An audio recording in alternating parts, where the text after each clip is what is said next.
He is a NBA analyst for The Athletic, and he is the author of the Midrange Theory, which will be released in November. We welcome Seth Partnow onto Hoopsology. How's it going, Seth? It's going great. Thanks for having me. Thanks for coming on to the show. And Seth, you're very knowledgeable about analytics. And the first question I wanted to ask you, it seems like kind of the old heads in the NBA, they're haters on new technology. The most notable example is Charles Barkley. I'm sure you've seen this on Inside the NBA, how much he just bashes analytics. I don't know what you mean. I just want to get your thoughts on kind of like that generational gap as to it just seems very obvious to use data that is correct, factual, and actually helpful, but yet kind of the older analysts seem to be resistant towards it. Do you know why that is? Some of it is a communication issue. At some point, statistics were presented as something other than basketball. So it's, that's this other thing we're talking about, where in actuality, especially with the technology we have today for describing the game through statistics, it's just looking at the same thing with a different lens. And that hasn't really been understood as well because, to the standpoint when all we had was the box score, there's a point there. It's like, the box score doesn't pick up on this or that. It's like, yeah, you're right. It doesn't. It doesn't pick up on defense. It doesn't pick up on screening. It doesn't all these other things. But through a number of techniques and technologies we have now, we can get some visibility into that. And Seth, I watched some previous interviews with yourself, and you mentioned that I believe this past season was one of the most efficient scoring seasons in NBA history. Do you expect that trend to continue in this upcoming season, or do you think last season was kind of like an anomaly? The short answer is I don't know. Okay. There's sort of multiple trends going on at once. I think that the NBA as a whole is trending more efficient. The understanding of what is and is not a good shot. The rule set is very pro offense right now. And also I think that between the fanless games, I think we saw sort of a similar thing that we saw during the bubble of a very good shooting environment.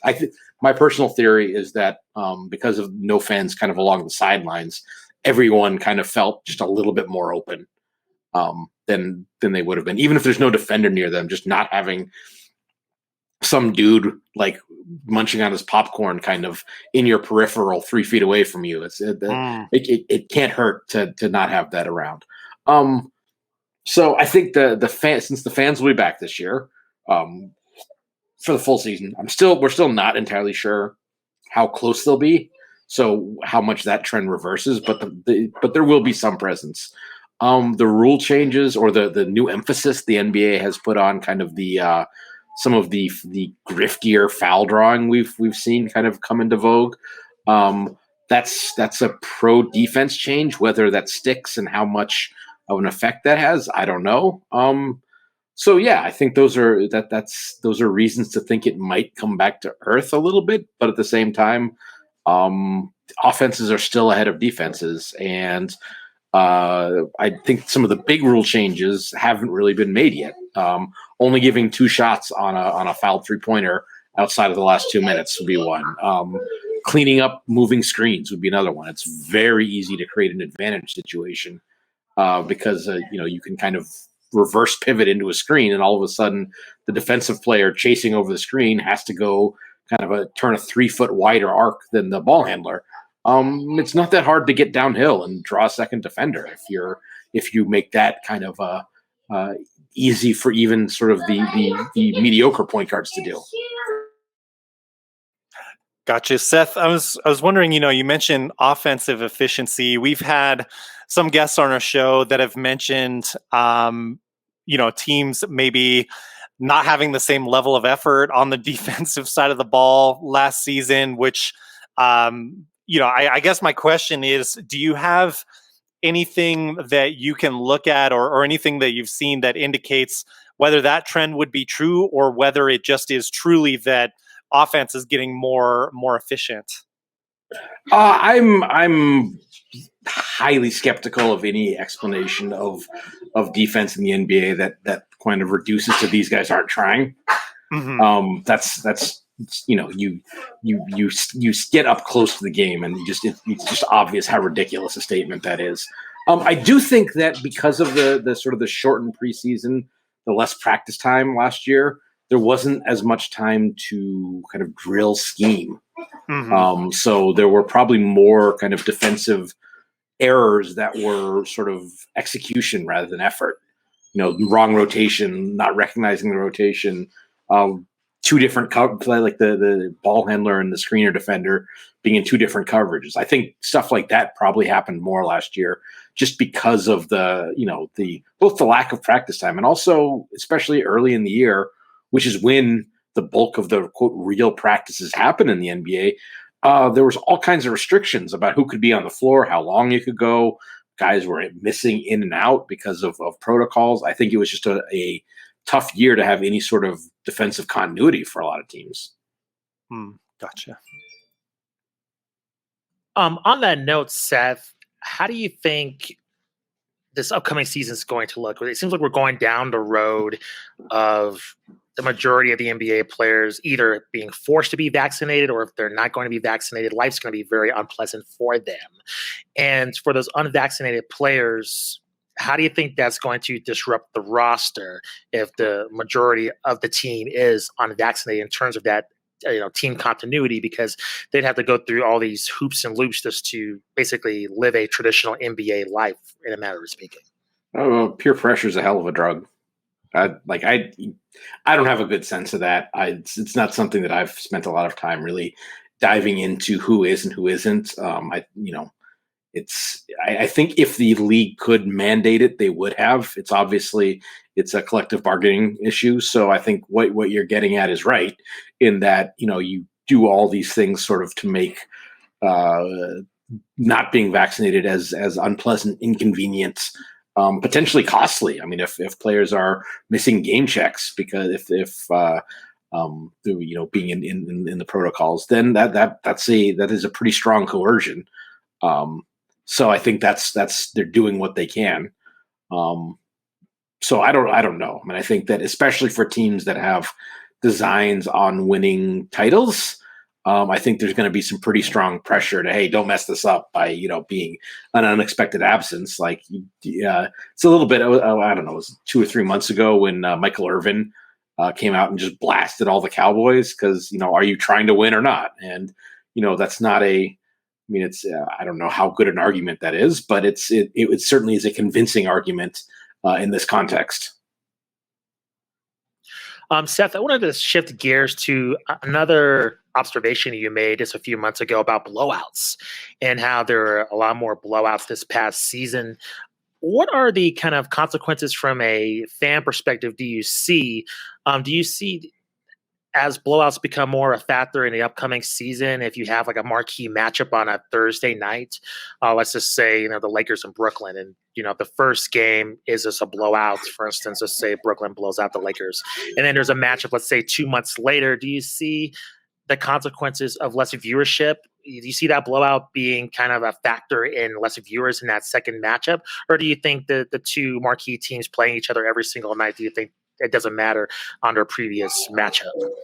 I think it's as long as it's two good teams. I mean, if it's Nets and Lakers early in the season and it's a blowout, the Nets, just hypothetically, the Nets blow the Lakers out and then they play again later in the season and the Nets are 35-2 and the Lakers are 20-19. There might be less interest because of that, but I think if they're both playing to the level of sort of expectations or near to, I still think that game is going to carry sort of the weight. So a lot of the blowouts is sort of inherent in the style of play, the swinginess of a lot of 3-point shots. So, us winning by 12 tonight doesn't make it any. Assuming that there are two teams of relatively even strength across the whole league, Team A winning by 12 tonight doesn't really say much about what tomorrow's going to look like. If the two teams played again, it's just the expression is it's a make or miss league, and I think there was last year there may have been just without fans and with the game so compressed, there may have been a little bit more tendency for teams to kind of drop the rope on a game earlier. And so that would sort of let it get out of hand. normally you see there's a fair number of games that are kind of fake close, where it's one team's ahead 14 all through the third and fourth quarter, and then it suddenly gets cut to 6 with 2 minutes left, and it never really gets closer than that. But that wasn't a blowout. Whereas this last year, that game would be 12-point game with 6 minutes left, and we're playing two games the next 3 nights, so let's just get out of here. I think that there may have been a little more of that last year than there might normally be, even if that's actually from a probability standpoint, teams should probably kind of concede earlier than they do in regular season games. Not that we want to do anything to encourage less competitive regular season games, of course. Seth, I'm curious, does the research that you do involve looking at the injury rate in the league as well? Have you noticed any trends with that, or have any thoughts as far as last season went? Do you feel like it's kind of along the lines of what you said earlier, maybe an outlier? We did have someone who specializes in this that was telling us, actually, it was a shocking time of the year. It was when Jamal Murray had just injured his ACL, unfortunately. But it's in spite of that emotional response, the fact of the matter was the injury rate was about the same to that point compared with other seasons. In spite of the season being condensed and everything, do you have a sense of injury rate in the NBA, and if things are accelerating, not accelerating, about the same? There's a couple different things going on. I think when we're talking about injury rate, we're not talking about a guy being held out, an extra night with a sprained ankle. I think what we really mean is, like you say, these like season altering injuries where, a player misses 20 games or the rest of the season or a playoff series or something like that. And I think that some of that, the narrative behind that is just, like, frankly, some bad luck. There were some pretty high profile injuries during the playoffs, but Trae Young stepping on our ref's foot isn't. Yeah. It's not. I don't know if you can blame. Like, I don't see how you blame that on the season or fatigue, or it's kind of freak accident. Yeah, the very scary moment with like Giannis. That was I don't know. There are people who I think convincingly argue that players are more susceptible to kind of serious injury in that kind of like land straight-legged situation when they're fatigued. But that's, players take bad steps all the time, and it happens in the first minute of games. It happens in the last minute of games. So it's like what the causal relationship there is who knows?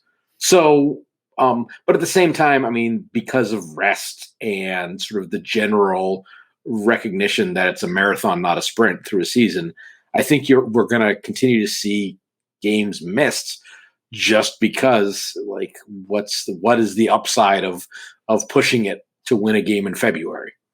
And that's, that maybe is reflective of a problem the league has with the schedule as a whole, but that's an issue you should take that has to be taken up with the schedule maker. You can't ask a team to, hey, do something that reduces your chance of winning the title because we need you to make this game on February 12th competitive. Right. Shifting gears a little bit here, I was wondering, and I'm sure you get this question a lot, being that you've worked within the league, but can you take us just kind of behind the curtain and give us a sense of how teams are using their analytics teams in their franchises? There's no one answer to that. There's 30 teams, 30 different ways. And some teams actually have sort of multiple groups doing different things in parallel. I can say when I was with the Bucks, we had, there was the traditional analytics group where that I led, that was, the draft prep, the trade deadline, the strategic analysis and stuff like that. And then we had data people working with the sports science team. I can't speak super knowledgeably about the kind of the exercise science and training, return to play parts of that, because that was, we had someone else who was an expert and who was the expert in that, working with that kind of data. Sure. So I could converse with them, but I didn't. That's not an area I worked on. But I guess within the traditional kind of front office and coaching roles, that's kind of the, you're doing, player acquisition evaluation, whether that's draft prep, free agency, trades. You're doing pre-scout of opponents. something that becomes much more important, heading into the postseason, obviously. And you're doing kind of, I guess, in the football context, I'm more familiar. Like the terminology is clear. That's kind of quality control or quality assurance, like self scout almost. So those are kind of the three major ways. There's also kind of longer range sort of research things to try to pick out the next trend in the league, try to uncover, some maybe fundamental advantages that haven't really been discovered yet or fully exploited yet. But especially during the season, that stuff kind of tends to take a backseat to, what happened last night? What are we looking at tomorrow night? Who should we trade for? So those are in broad terms. That's what analytics groups work on, and it's a different mix, kind of with any different team. How much it does. I would say about half the teams in the league now. It was a little tough with the limitation on traveling parties last year. Probably about half the teams have whether it's on coaching staff or someone attached to the coaching staff, have a kind of an analytics professional that is with the team every game. And I think that's going to continue to trend upward as we kind of get back to, as we get back to sort of more normal traveling parties. And so that person's role is usually to like work directly with the coaches. They may even in some places they kind of get on the floor with players. There's as of right now, I think there's 2 assistant coaches in the league that are have come from not just they worked with numbers, but have come from I can code, I can set up a model background. Dean Oliver in Washington and Sergio Oliva in Utah but they're also like basketball minds in their own right, and have assistant coach titles. But there are, like I said, another dozen or so teams that have someone with the team basically on every road trip and every home game, obviously. Is analytics something? This might be a very novice question here, so forgive me, but is analytics something that you see as kind of like in this era of the 3-point ball kind of starting to reach its ceiling of potential, or do you think it's something that's going to just continue to expand and evolve, like what we can understand and kind of comprehend about the game? Sure. So that's a great question. In part because I think that there is a misunderstanding that analytics in basketball is simply shoot more threes. That's not that's not a sort of a conclusion that comes from like theory. That's empirical. If the league environment was such that post-ups were more efficient, and I think there, prior to 2001 or so, post-ups were a relatively better offensive look than they are now. Just, the change in the illegal defense rules, change in the skill sets of players, change in offensive philosophies have made it a harder play to do well, a harder kind of scoring attempt to do well.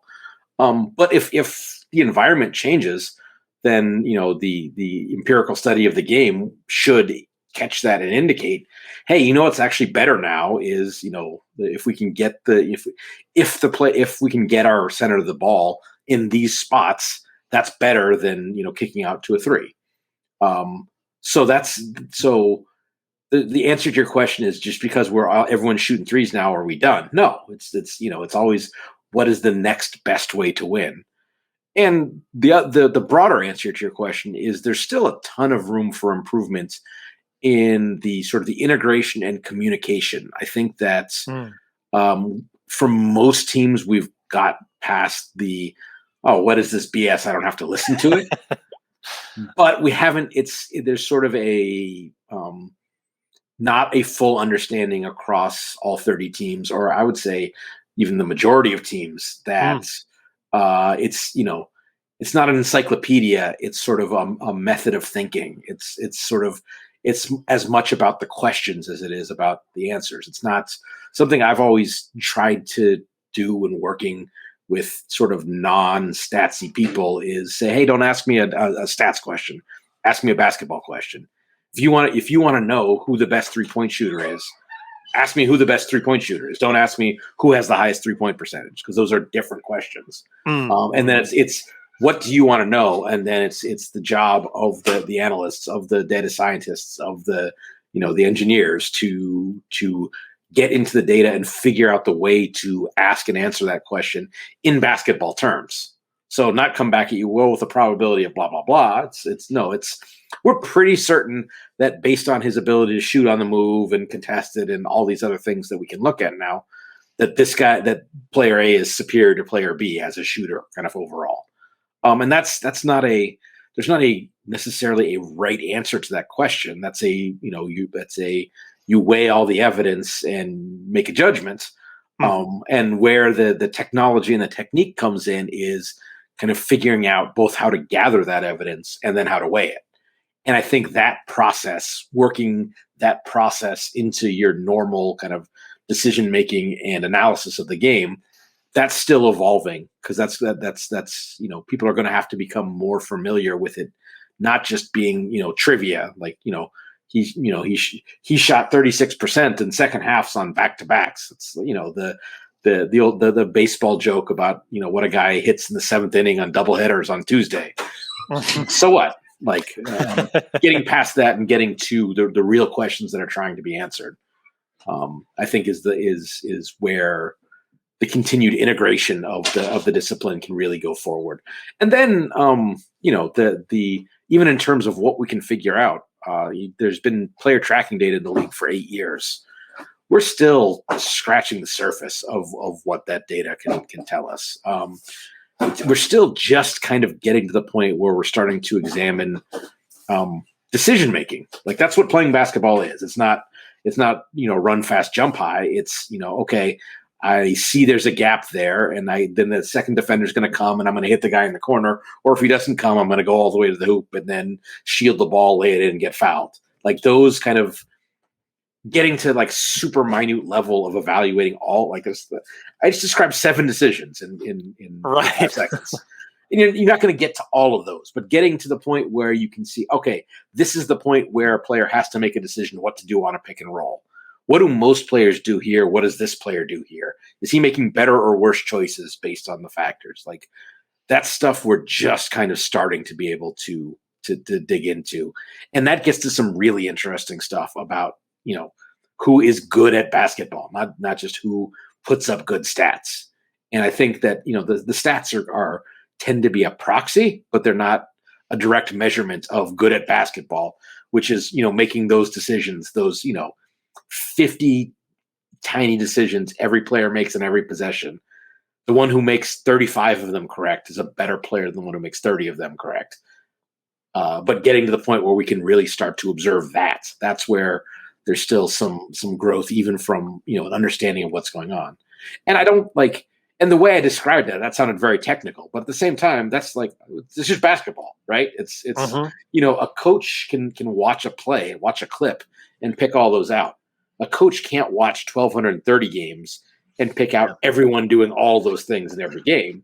So maybe we can't see it at this level. And I'm cribbing from Rajiv Maheswaran is the CEO of Second Spectrum, the company that runs the NBA's tracking data. This is something he always says. I can't see a game the way a coach does, but I can see every game. And so maybe it's one level of detail above what a coach can see. But if I can see how every player in the league makes that decision at that point at some level, like, that's, if we want a point guard, what kind of decisions does our point guard have to make? Who are the point guards in the league that maybe are unheralded, who do that well? Now all of a sudden you found a player who you got on a minimum, who plays like a $10 million player for your team because he does the things well that your the way you want to play calls for. And I think that's extremely powerful.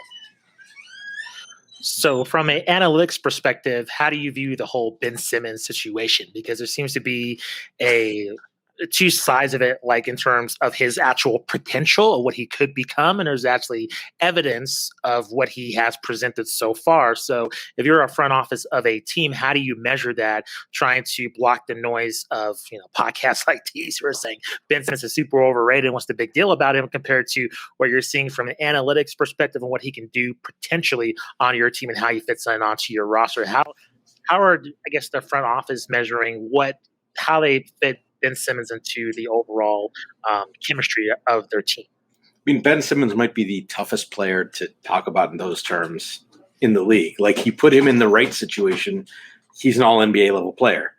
You put him in the wrong situation, and I don't want to say he's unplayable, but he's far less than that. And and that's and even defining, like, again, get back to my last answer. Like, we're just now starting to be able to almost formally define those situations. But I think the intuition is, okay, you put him on a team where his lack of shooting matters less. What kind of team is that? It's a team with a five who can shoot. Probably it's probably a team that plays more like of a read and react offense and then runs a lot of sets, because that his versatility can come into play, and play almost a maybe even like a Bam Adebayo style offense, but even a better passer and creator. I think personally, and it's tough to prove this because, again, we don't, especially in public, we don't totally have the tools yet. I think he'd be amazing on the Warriors. Like, him and Draymond can't. Yeah, him and Draymond, but they had like the feel for the game between the two of them and Steph, and depending on how much Clay has left, that's there's a lot of figure it out there. There's a lot of like sort of random motion you can do with players that are smart, that can put defenses in a lot of really tough spots. That, okay, fine, he can't shoot, but that doesn't mean you just let him roll to the hoop and then someone helps, and all of a sudden, like, 2 passes later, it's Steph taking a corner three. Like, that's a problem. Mm-hmm. So that's a situation where I think would be interesting. I think there are ways that he could have been used better in Philadelphia next to Embiid. I think that it requires more creativity than the offensive schemes that they've used in his whole career basically have implemented. So I don't like, that's not a perfect fit, but the talent between the two is enough that it should have worked better. And at times it has worked better. It's just in the last year or so, especially, he was almost de-emphasized to the point that just made him look worse. Last question for you, Seth, and unless Matt has another question. I want to ask you about the kind of the era of scorers that we watch on kind of a daily basis when the season's happening. So Seth Curry, Klay Thompson, James Harden, Kevin Durant, their efficiency, how should fans view them on just a daily basis? Because I know for myself, I get caught up in Steph's amazing play, but it's one of those things I don't want to be like just lost in the moment and just try to consider other eras.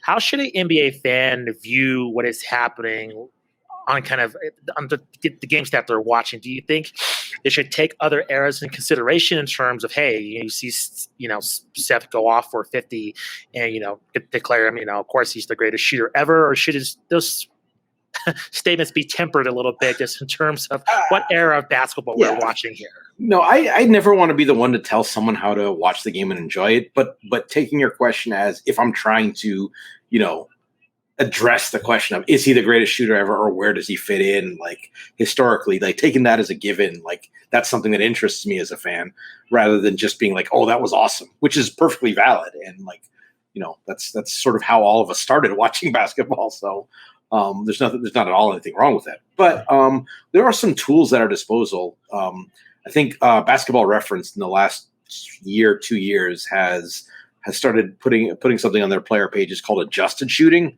which is basically if the league average on threes or twos or effective field goal percentage or true shooting percentage is a 100, where is that player relative? So that gives you a pretty quick and dirty way of saying, okay, this player shot 42% from three. Where is that relative to the league?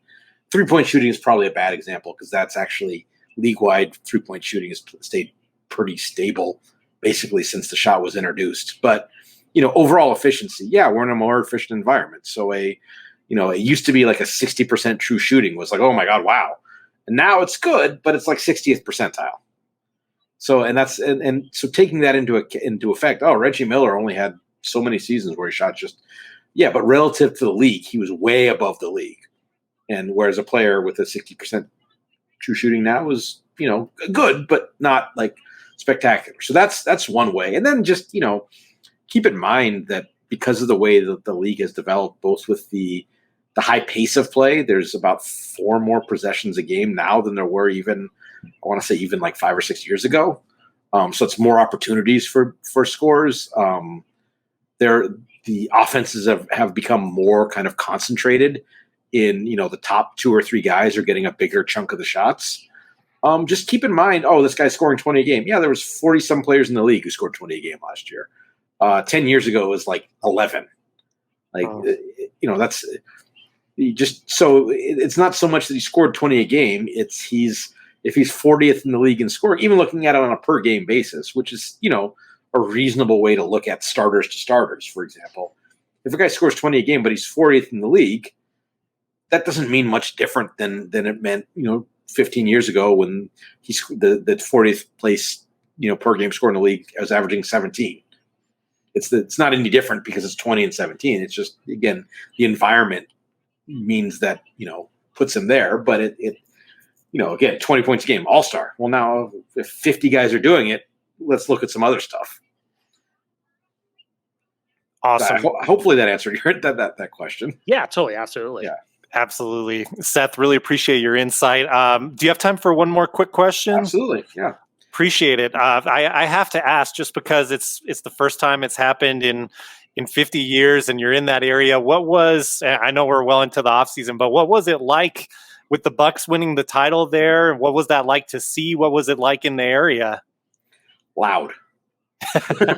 I live about 7 miles from the stadium, and I sort of feel like I can hear some of the celebrations. It may be just me, my imagination. I did not. You saw that, the 50,000 people, however many people they said were in the Deer District during that. Mm-hmm. I chose to not avail myself of that many people in one place at one time. But people were extremely excited. I'm not from the area originally, but a lot of my friends are, and everyone was extremely excited, and I obviously with good reason. So it was yeah. On a personal level, it was a little weird. I mean, I worked there up until 2 years ago. But there's enough people there that I worked with that I was extremely happy for them. Like, certainly, the players that were there when I was there, they were, couldn't be happier for, Giannis and Chris Middleton and Brooke Lopez and Pat Connaughton. I feel like I was very lucky in my time working with the Bucks, and this isn't always the case. Didn't really feel like there were any I don't know if it's profanity allowed on the show. There were no absolutely curse away. Yeah, there were no assholes like in 3+ years. Seth, thank you very much for joining the show. Real quickly, just let our listeners and viewers know where they can find you on social media, and also your book as well, coming out in November, and anything else you're working on as well. The book comes out early November. It's called the Midrange Theory. It covers a lot of the topics I think that we've talked about on the show today. A lot of it is trying to really translate what has been sort of a misunderstood or just not understood field, translate it into language that the basketball fan can understand. And I know what that is. So it's not some mysterious like computer spitting out equations. It's just basketball looked at a different way. And so looking at a bunch of different things from the draft to playoff prep to shot locations to all these things that, so much of what makes up the modern NBA and how the modern NBA is played, like just explaining some of why it is developed that way and what's actually happening now, in a way that can hopefully make the game just more enjoyable for fans to take in. So please, it's available for pre-order anywhere that books are sold. Awesome. We'll be sure to check that out. And again, Seth, this was an awesome conversation. Thanks for taking some time off your day to enlighten us with your knowledge. Really appreciate it. Oh, absolutely. Thanks for having me.